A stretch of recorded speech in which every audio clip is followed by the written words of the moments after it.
Aba, magagaling talaga kayo, ha? Eh, susunod naman ang sasabihin ko at hayop ang isasagot nyo. Eh, ano yung kwak-kwak?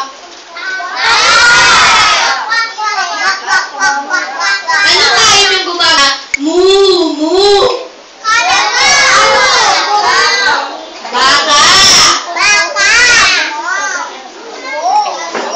Eh, ano naman yung gumagawa ng tiktirao?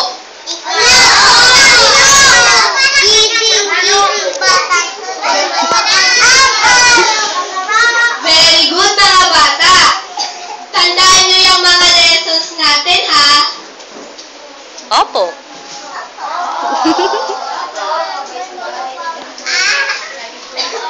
Mukha namang na-review na natin ang lahat. At ngayong araw,